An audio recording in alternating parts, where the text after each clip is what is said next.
Di medan perang Ukraina, ratusan tank Rusia telah hancur. Namun, di antara kendaraan lapis baja yang terus dikerahkan, satu nama tetap muncul berulang kali. T-90.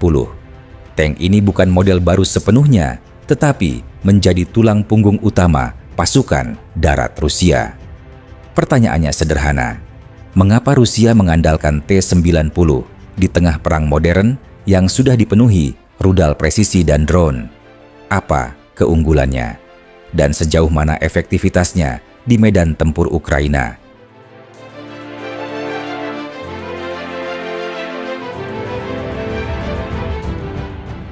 T-90 pertama kali dikembangkan pada awal 1990-an setelah runtuhnya Uni Soviet.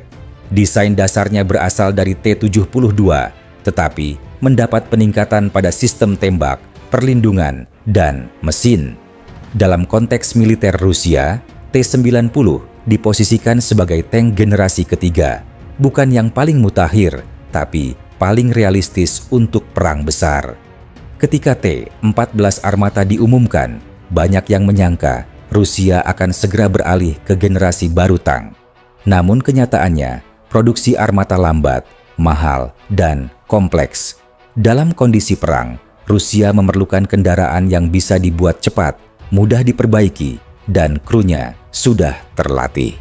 Itulah mengapa T-90, terutama varian modernnya T-90M ProRif 3, tetap dipilih.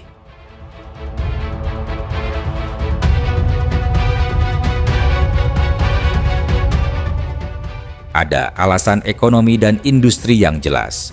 Pabrik Uralvagon Zavod, produsen utama tank Rusia, sudah memiliki jalur produksi T-90 yang mapan.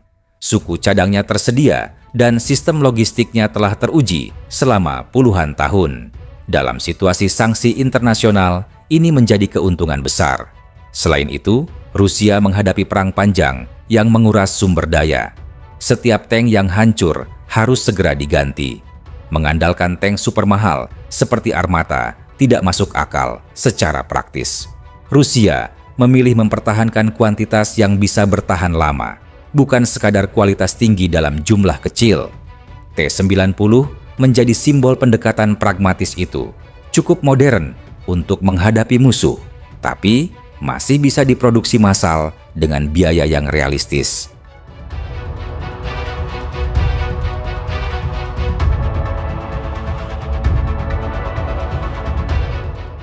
Meskipun berbasis desain lama, T-90M membawa banyak pembaruan besar. Kanon utamanya 2A 46M 4 kaliber 125 mm dapat menembakkan peluru biasa, peluru penembus baja, hingga rudal anti-tank berpemandu laser. Dengan sistem autoloader, kecepatan tembaknya tetap tinggi bahkan tanpa kru tambahan.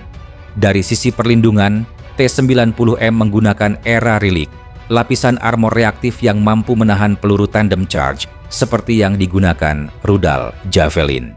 Beberapa unit bahkan dipasangi perlindungan tambahan terhadap drone kamikaze yang menyerang dari atas.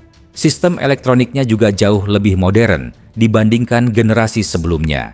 Fire Control System Kalina memberi kemampuan menembak siang malam, pengintai laser, serta thermal imager. T-90M juga terhubung dengan sistem komunikasi digital yang memungkinkan koordinasi antar unit dalam satu jaringan tempur. Dengan bobot sekitar 48 ton dan mesin diesel 1000 tenaga kuda, mobilitasnya tetap tinggi. Tank ini bisa bergerak cepat di berbagai jenis medan, dari dataran terbuka, jalan perkotaan, hingga area berlumpur.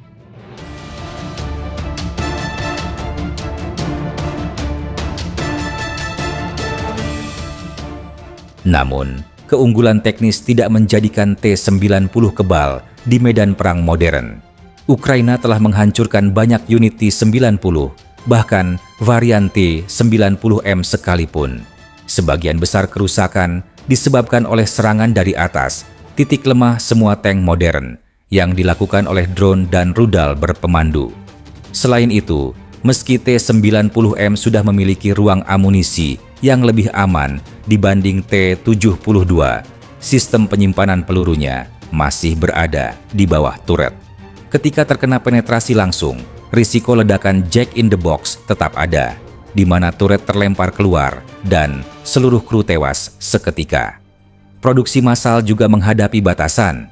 Rusia berupaya mempercepat produksi, tetapi sanksi terhadap komponen elektronik membuat beberapa unit menggunakan suku cadang lama. Akibatnya, kualitas tiap tank bisa berbeda, tergantung pabrik dan periode produksinya.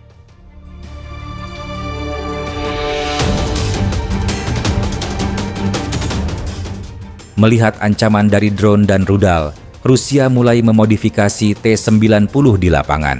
Beberapa unit dipasangi jaring logam, perisai improvisasi, dan sistem pertahanan tambahan di atas turret. Langkah ini menunjukkan bahwa bahkan tank tercanggih pun harus beradaptasi terhadap perang modern yang semakin banyak melibatkan teknologi udara murah. Selain modifikasi fisik, Rusia juga menyesuaikan taktik. Tank tidak lagi maju sendirian. Mereka kini beroperasi dalam koordinasi dengan kendaraan pengintai, artileri, dan sistem perang elektronik untuk mendeteksi drone dan sinyal laser musuh.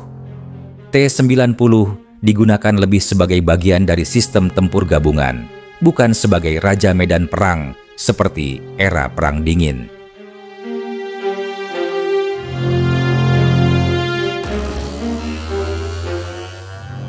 Dalam skala strategis, T-90 menunjukkan arah baru militer Rusia, menyeimbangkan antara modernisasi dan keberlanjutan jangka panjang.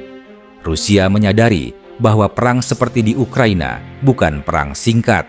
Mereka membutuhkan tank yang bisa diproduksi cepat, mudah diperbaiki, dan tidak terlalu bergantung pada teknologi asing.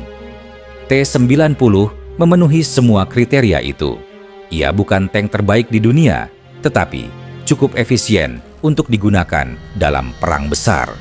Keputusan Rusia mempertahankan T-90 juga mencerminkan pemahaman bahwa kemenangan tidak selalu bergantung pada senjata paling canggih, melainkan pada kemampuan mempertahankan ritme perang, logistik, produksi, dan rotasi pasukan.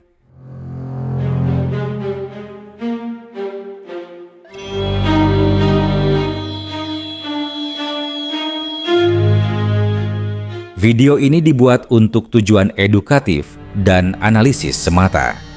Kami tidak memihak pada pihak manapun, tidak mempromosikan kekerasan, dan tidak mendukung perang dalam bentuk apapun. Semua informasi yang disajikan bersumber dari laporan terbuka dan analisis geopolitik yang tersedia untuk publik.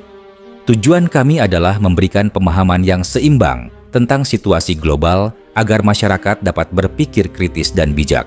Perdamaian, dialog, dan diplomasi adalah jalan terbaik untuk menyelesaikan konflik.